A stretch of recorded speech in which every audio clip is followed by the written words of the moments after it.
Alright, so I recently watched this scene in Riverdale and absolutely fell in love with the look that they produced. So in this video, I'm going to be recreating this look, but on a budget. How's it going, guys? My name is Andrew Murphy from Down Under in Gold Coast, Australia. All right, so for this scene, we need a few different things to actually make it work. So firstly, we need a forest location. Secondly, we need lights that preferably we can run off batteries. And finally, a haze machine to get that really cold night look. Now for the location, while I was scouting around, I managed to find this awesome little spot in Upper Coomera, which is just a little bit north of the Gold Coast. And it was slightly just off the road, so it's pretty easy to access. And it was actually perfect for this scene. So I did a location scout during the day just to kind of like look at what was around and where we could shoot. And then I also went back at night time as well to just make sure that there weren't any like random street lights or random lights that were going to basically pollute the scene and make it so we couldn't really shoot. For lighting, I ended up using a few different lights. And for haze, Jason brought along his Beams F900, I think it was, which actually worked really good. And we just ran it off like a portable generator hidden behind a car. But unfortunately, it was a little bit too loud, so we couldn't run it throughout the whole scene. So that's why it's only in the start and the ending shots. All right, so now I actually go through the scenes and kind of like show you where the lights were and where we put stuff and how we set it up. And I got a little bit behind the scenes as well, showing kind of like where the lights were, and then we'll just go from there. So for these first two scenes, the lighting was basically exactly the same, and also for the end scene as well. So basically the main light was the headlights of the car. We just had it on, not high beam, just the normal beam. And you can see it in this shot where it's like lighting up the background there. And then essentially we had, I had a Pavo Tube 15C just to the right of frame. And one of the guys that came in, I think his name was Josh, he came like just before he shot this scene. And as the car kind of like pulled in, I just got him to basically turn the light. And that's why it looks like the headlights light up ash, but it's actually the Pavo Tube that's coming around lighting up ash. But because it's timed so well, it actually worked really good. And then to the left of frame, we have another Pavo Tube 15C, and that was set to, it was actually on HSI mode on a blue, and we just set the saturation to 1% just to give it like a tiny bit of blue, and that's what's giving us this like moonlight on the left side of her, and actually worked really good. And then again, this next shot, we have that Pavo Tube on the 2700 Kelvin to the right, so you can see it's just kind of like giving ash a bit of an edge and just wrapping the light a little bit more. And then to the left of frame, again, we had the Pavo Tube set to that cooler blue tone, just to kind of add a little bit of moonlight and just kind of like light up ash a little bit so she's not just like pitch black. Now basically for all the dialogue stuff, the setup was very simple and very much the same for both sides.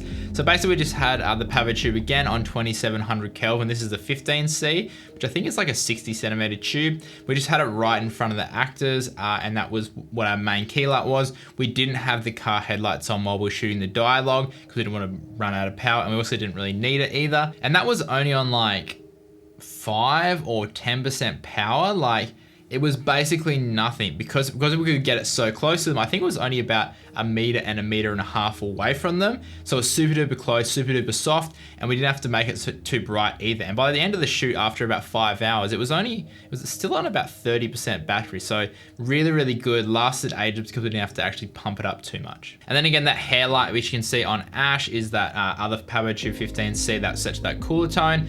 And then basically in the background where you can actually see some stuff in the back, we had that Golden Eagle V100, which is basically, it's a 100 watt panel light, and it's bi-colored, so you can go from 2700 to 5600, I think it is.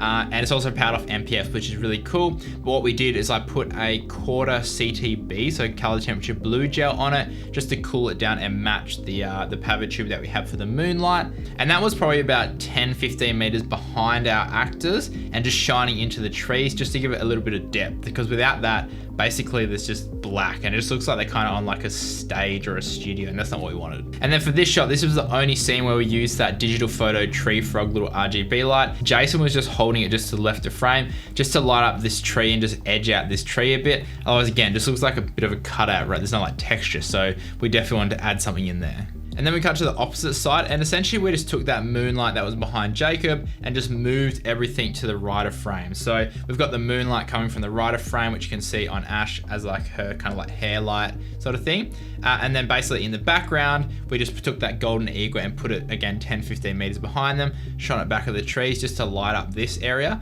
So it's basically not just pitch black, otherwise the center of frame would just be black, and it just again looks like they're on a stage. It's not what we wanted. And then the only other thing we added was this little Pavo Tube 6C.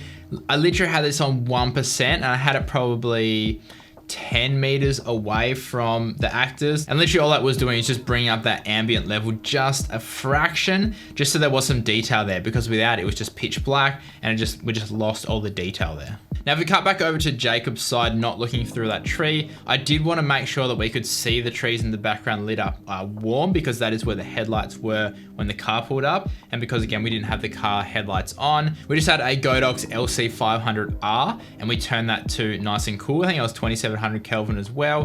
And we just had that on maybe like 30%, just sitting on, oh no, actually we boomed it up on a tiny little light stand. And again, we just flagged it off just to make sure that it didn't spill onto our characters, but it just lit up the background just again so we could see something, because without that the background's just completely black. Could be on a stage, could be anywhere, it just doesn't really make sense. Now for these wide shots with the haze, we had a lot of dramas because obviously there was wind and stuff and it wasn't containing. Very, very luckily we shot this at the very end, and by that time the wind had died off basically nearly completely, and all we did is Jason was just off to our frame left and he was just pumping it. And then Josh, another guy that came along, he had a 5mm reflector and he was just like wafting it like crazy just to try to get it to kind of like move out of the frame and try not be too thick.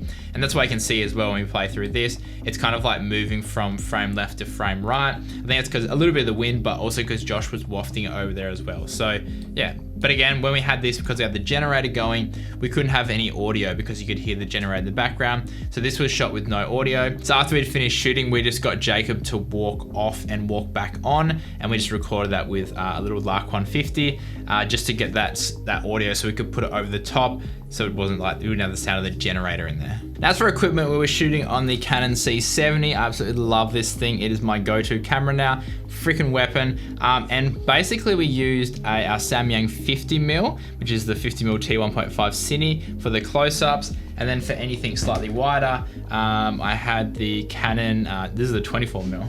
The Canon 35mm T1.5 Cine as well. I'm just testing this out just to kind of like see if I like it or not.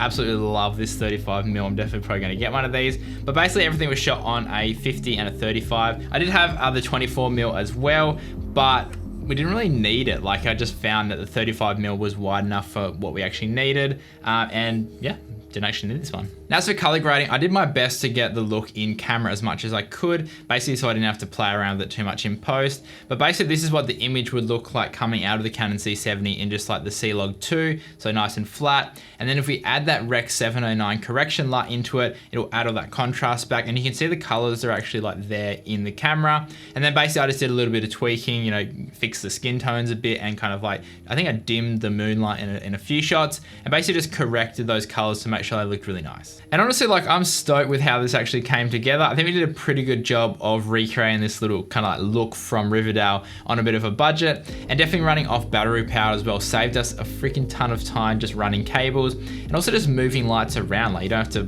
fiddle around with too much. You can just pick it up and go, and you're ready to go.